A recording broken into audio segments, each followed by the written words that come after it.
studied this phenomenon of language very carefully. I mean, it had never even occurred to me of visual language. I discovered, however, that nature has anticipated this phenomenon in the organisms that are known to us as octopi and cephalopods.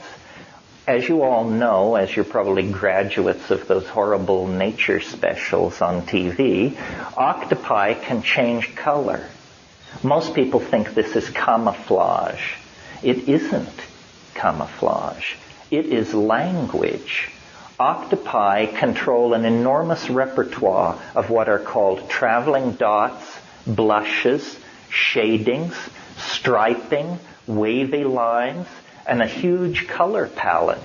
These exterior changes on the surface of the octopus are a direct readout of its state of mind. It wears its mind on its surface. And you may not know, but at the third gastrulation of the blastopore in the human fetus, it becomes the surface of the body. The surface of the body is brain tissue, essentially, a very thin sheet of brain tissue all over the outside of the body. That's why there's so many nerves in the skin. So what seems to be being preached in the DMT encounter is the ontological transformation into a telepathic mode. Now, you may have thought telepathy was you hearing somebody else think. Apparently, that's not what telepathy is.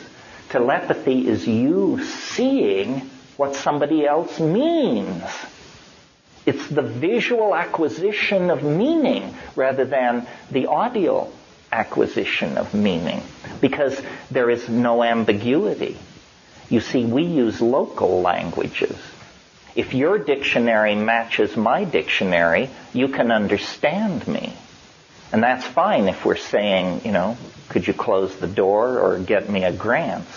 But if what we're saying, if we're talking about the ontology of language or the political obligations to the community in the light of the inevitability of mortality or something like that, then acoustically transduced sound and common dictionaries don't cut the mustard.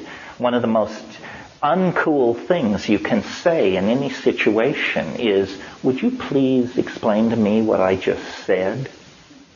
Because that rends the fabric, and we're then faced in the mud of the fact that nobody understands or even bothers to listen to anybody else, and if they do, they don't get it anyway. Well, I think that we are on the collision course with a planet-transforming event, and that we have been for a very, very long time. I also believe that it lies below the horizon of rational apprehension at this point in time. It's if you're in this game for fun, there's lots of fun to be had. If you're in this game for final answers, I suggest you take up geometry. It will be much more satisfying. There isn't going to be closure. I mean, because, after all, don't lose sight of the fact that we're advanced monkeys of some sort. The idea that advanced monkeys could, in fact, unearth and then cognize the secret of the universe is like expecting the same thing from termites or mussels. It's absurd. It's ridiculous. I mean, we are embedded in mystery. Our brains were evolved to keep us from being eaten by nearby hungry competitors. It is not a tool for philosophy. Philosophy comes later.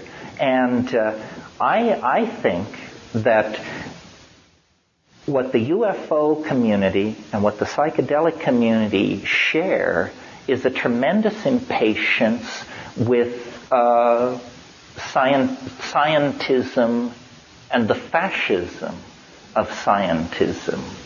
And the way to overcome these things is to simply opt out of the historical game and avail yourselves of the shamanic tools which have always been there.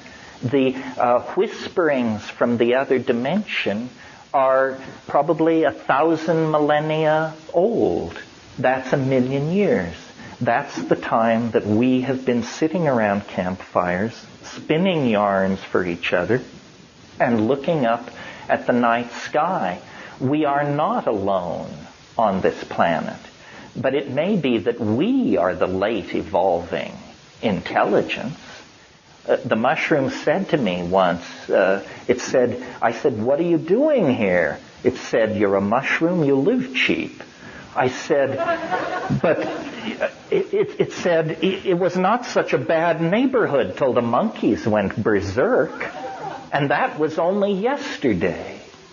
So you see, it isn't that they're coming to us from the stars. It's that we are finally having the scales fall from our eyes to realize what it means to be on a water-heavy, oxygen-rich planet with over 2.5 billion years of biological history already neatly tucked under the belt. I mean, the peculiarities and singularities that have been built into our circumstance, I believe, would literally stand our hair on end.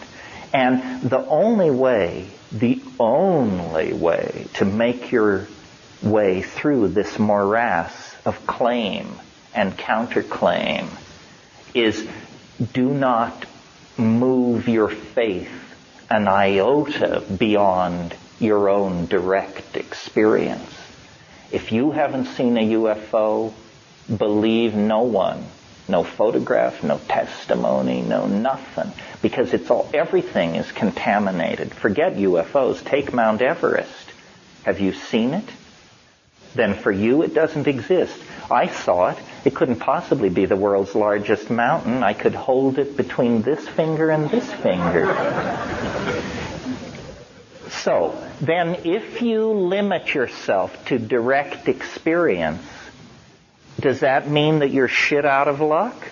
No. It means that you have arrived at the beginning of the real path toward the saucer. Because you don't want to hear that Whitley Strieber or Bud Hopkins walked in through the purple doorway and was never seen again.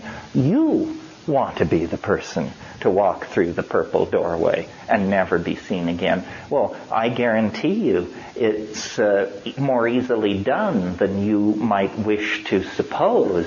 But you're going to have to avail yourself of the shamanic technology, which is a super technology, of the shamanic technology that we inherit from the archaic civilizations. Not everybody fell into physics worship and materialism. The rainforest cultures, the Aboriginal cultures have kept the channel open while we dithered and mucked about in the historical process, materialism, scientism, positivism, you name it. But the doorway lies open. The problem is it requires an act of courage, real courage, because it's real. It's absolutely real. But the sine qua non is the psychedelic molecule.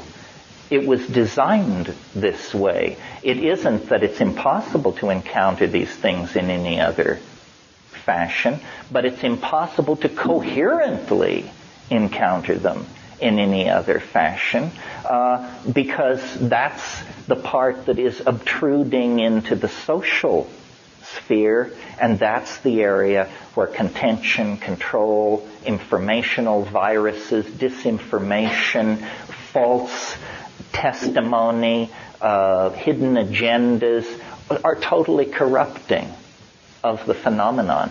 But you can get it down to you and it if you will simply avail yourself of the psychedelic tools that nature created and that shamanism places at our disposal.